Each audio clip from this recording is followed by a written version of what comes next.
Hello friend, doctor R के wait पेट channel में आपका स्वागत है। आज मैं आप लोगों को इस वीडियो में केनाइन डिस्टेंपर के पार्ट थर्ड के बारे में बताने वाला हूं। ये वीडियो बहुत ही इम्पोर्टेंट वीडियो है। इसमें हम लोग बात करेंगे केनाइन डिस्टेंपर के सिनोनिम्स क्या होते हैं, केनाइन डिस्टेंपर की इंट्रोडक्शन क्या होता है, कारण क्या होता है, लक्षण कैसे दिखते हैं, डायग्नोसिस कैसे की जाती है, इसका ट्रीटमेंट और कंट्रोल क्या है, इसके बारे में पूरी डिटेल से आपको वन बाई वन करके बताया जाएगा। तो आइए अब हम लोग वीडियो स्टार्ट करते हैं। सबसे पहले हम लोग केनाइन डिस्टेंपर के सिनोनिम्स के बारे में बात करते हैं।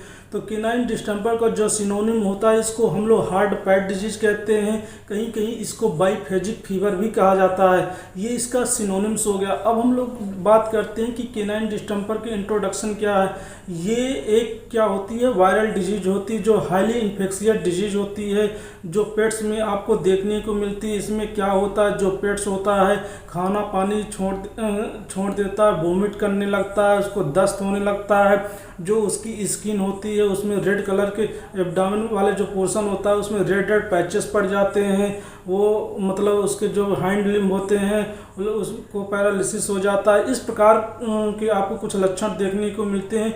इसको हम लोग केनाइन डिस्टेंपर कहते हैं। ये जो मतलब केनाइन डिस्टेंपर डिजीज होती है, खास करके यंग जो डॉग होते हैं, जैसे कि 3 मंथ से लेकर 12 मंथ के जो डॉग होते हैं उसमें ये डिजीज देखने को मिलती है। इसमें क्या होता है, यदि इसका सही समय पर ट्रीटमेंट नहीं कराया जाता है तो इसमें केनाइन डिस्टेंपर में डॉग की मृत्यु तक भी हो जाती है। ये इसका इंट्रोडक्शन हो गया है। जो डिस्ट्रीब्यूशन होता है वर्ल्ड वाइड इसका डिस्ट्रीब्यूशन होता है। अब हम लोग इसकी इटियोलॉजी के बारे में बात करते हैं। तो इसकी इटियोलॉजी है पैरामिक्सोवायरस के कारण होता है। ये एक आरएनए वायरस होता है, ये इसका कारण होता है। अब हम लोग इसके ट्रांसमिशन के बारे में बात करते हैं कि यानी कि ये बीमारी एक डॉग से दूसरे डॉग में फैलती कैसे है। तो इसमें क्या होता है, जो मतलब हेल्दी डॉग होता है जो बीमार डॉग के कांटेक्ट में आता है तो उसके खांसने छींकने से, यानी कि हवा के माध्यम से जब वो खांसता छींकता है तो वायरस उसके हेल्दी डॉग के अंदर चला जाता है, उससे इन्फेक्शन होता है। यानी कि कहने का मतलब यह है कि इन्हेलेशन के थ्रू मतलब ये बीमारी फैलती है। ये इसका ट्रांसमिशन हो गया। अब हम लोग इसके लक्षण के बारे में बात करते हैं कि केनाइन डिस्टेंपर के आपको क्या क्या लक्षण देखने को मिलता है। तो इसमें क्या होता है, ये जो वायरस होता है जब मतलब सांस के थ्रू उसके ब्लड में जाता है, ब्लड से फिर क्या करता है कि जो मतलब स्टमक में गया, यानी कि डाइजेस्टिव सिस्टम को अफेक्ट करेगा। फिर ये स्किन को अफेक्ट करता है, जो आँख होती है उस पर अफेक्ट करता है, जो ब्रेन होता है ब्रेन पे भी अफेक्ट करता है। तो हम लोग इसके वन बाई वन सिम्टम्स के बारे में बात करते हैं। सबसे पहले हम लोग इसके डाइजेस्टिव सिस्टम के बारे में बात करते हैं। तो इसमें क्या होता है, जब वायरस इसके डाइजेस्टिव सिस्टम में जाता है तो जो डॉग होता है खाना पानी छोड़ देता है, उसको तेज़ बुखार हो जाता है। जो इसका टेम्परेचर होता है 103 से 105 डिग्री फ़ारेनहाइट टेम्परेचर होता है। डॉग सुस्त कमज़ोर सा हो जाता है, खाना पानी छोड़ देता है, वो वोमिटिंग करने लगेगा, उसको दस्त होने लगता है। मतलब आपका जो डॉग होता है बहुत ज़्यादा डिहाइड्रेटेड कंडीशन में चला जाता है। ये डाइजेस्टिव सिस्टम पे जब अफेक्ट करता है। अब हम लोग बात करते हैं इसके स्किन पे जब अफेक्ट करता है तो स्किन में क्या क्या आपको लक्षण देखने को मिलते हैं। तो स्किन पे जब अफेक्ट करता है तो जो स्किन होती है, खास करके जो एब्डोमेन यानी कि जो छोटा पफ्स होता है उसके पेट में क्या छोटे छोटे आपको रेडनेस देखने को मिलेगी। मतलब जो स्किन होती है पैचेस आपको देखने को मिलता है। फिर उसकी स्किन जो होती है हार्ड यानी कि लेदर फॉर्म में हो जाती है। ये जब लेदर फॉर्म में हो जाती है तो फिर स्किन उसकी एकदम खुरदरी टाइप की हो जाती है, तो फिर उसमें घाव होना शुरू हो जाता है। इस प्रकार स्किन के आपको लक्षण देखने को मिलते हैं। अब हम लोग आँख के बारे में बात करते हैं। आँख पे इसका क्या इफेक्ट देखने को मिलता है। इसमें क्या होता है, जो पप्स होते हैं या डॉग होता है उसकी आँख में कंजक्टिवाइटिस हो जाती है, यानी कि जो आँख की मतलब झिल्ली होती है उसमें सूजन हो जाता है। आँख से पानी गिरने लगता है, नाक से भी पानी गिरने लगता है, जिससे कि जो पेट्स होता है उसको मतलब कुछ दिखाई भी नहीं देता है।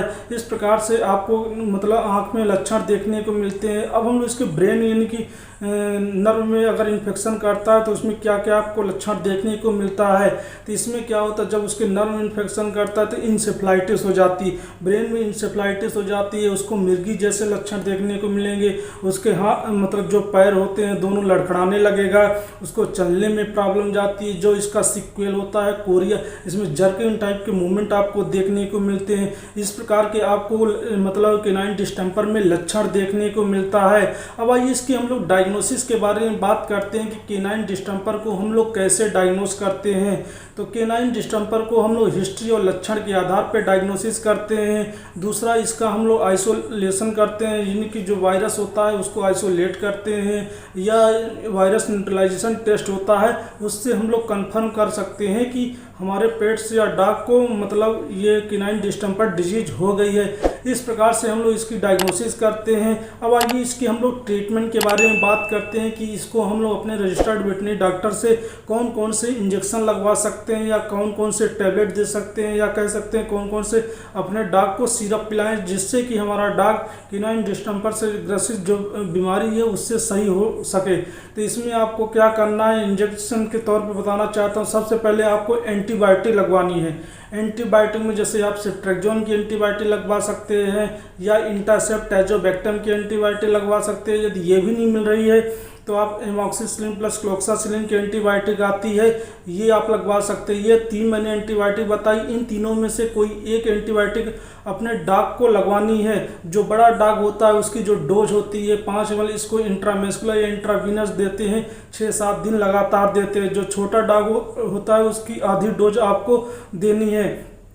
ये पहला इंजेक्शन हो गया। दूसरा इंजेक्शन आपको अपने डॉग को फिनोबार्बिटोन का इंजेक्शन आता है, एनाल्जेसिक का इंजेक्शन होता है, ये आप अपने डॉग को दे सकते हैं। अपने डॉग को मतलब जो बड़ा डॉग होता है उसको 3 ml देना है, जो छोटा डॉग होता है उसकी आधी डोज देनी है। इसको आपको इंट्रामेस्कुलर लगवाना है। तीसरा इंजेक्शन अपने डॉग को प्रेडनिसोलोन यानी कि कार्टिकोस्टेरॉइड का इंजेक्शन देना है। कार्टिकोस्टेरॉइड का इंजेक्शन जो बड़ा डॉग होता है उसको 1 ml इंट्रामेस्कुलर देना है, जो छोटा डॉग है उसको हम लोग को 0.5 ml इंट्रामेस्कुलर देते। ये तीसरा इंजेक्शन हो गया। चौथा इंजेक्शन अपने डॉग को मल्टीविटामिन का देना है, जैसे कि उसके मतलब पैर सही से काम नहीं कर रहे हैं, लंगड़ा के चल रहा है, भूख नहीं लग रही है तो पॉलीबियन का इंजेक्शन दे सकते हैं, या नीरोबियन फोर्ट का इंजेक्शन आता है, वो अपने डॉग को, जो बड़ा डॉग है उसको 3 ml इंट्रामेस्कुलर लगा सकते हैं। जो छोटा डॉग होता है आपको उसकी आधी डोज देना, कम से कम 6-7 दिन लगातार ये देना है। ये मतलब इंजेक्टेबल हो गया। अब हम लोग बात करते हैं कि अपने डॉग को कौन कौन सी टैबलेट दे सकते हैं। जैसे कि आपका डॉग बहुत ज़्यादा लड़खड़ा रहा है, उसको मिर्गी आ रही थी, टैबलेट एक आती है गार्डिनल की टैबलेट आती है, बहुत अच्छा काम करती है। ट्रीमन कन्वर्जन अगर आपके डॉग को हो रहा है तो वो आप दे सकते हैं। एक टैबलेट जो बड़ा डॉग होता है, एक टैबलेट आपको 6-7 दिन देनी है। यदि छोटा डॉग है तो उसको आपको आधी देनी है। दूसरी टैबलेट आप मतलब वाइसलोन की टैबलेट आती है, वो अपने डॉग को मतलब 3 दिन दे सकते हैं, एक एक टैबलेट करके। बड़ा डॉग है उसकी डोज बताओ, जो छोटा डॉग है उसको आपको आधी देनी है। ये हो गई टैबलेट। अब हम लोग सिरप की बात करते हैं, तो इसमें सिरप आता है, नीरोक्विक करके सिरप आता है। जो बड़ा डॉग है उसको 5 ml आपको ओरली पिलाना है, कम से कम 14-15 दिन। जो छोटा डॉग होता है आपको उसका आधा डोज देना है, इसको आपको 14-15 दिन देना है। ये हो गया मतलब सिरप। अब हम लोग बात करते हैं, जैसे आपका डॉग बहुत ज़्यादा डिहाइड्रेटेड कंडीशन में चला गया है, बहुत ज़्यादा वॉमिटिंग हो रही है, दस्त हो रहा है, तो बहुत ज़्यादा कमज़ोर है, कुछ खा पी नहीं रहा है, तो आप उसको फ्लूइड थेरेपी दे सकते हैं। फ्लूइड थेरेपी में जैसे DNS दे सकते हैं, D5 दे सकते हैं, D25 दे सकते हैं। ये मतलब फ्लूइड थेरेपी आपको देनी ही देनी है। फ्लूइड थेरेपी के साथ साथ आपको मल्टीविटामिन का इंजेक्शन भी देना, जैसे कि नीरोबियन फोर्ट का इंजेक्शन है, वो अपने डॉग को बहुत ही स्लो IV आपको देना है।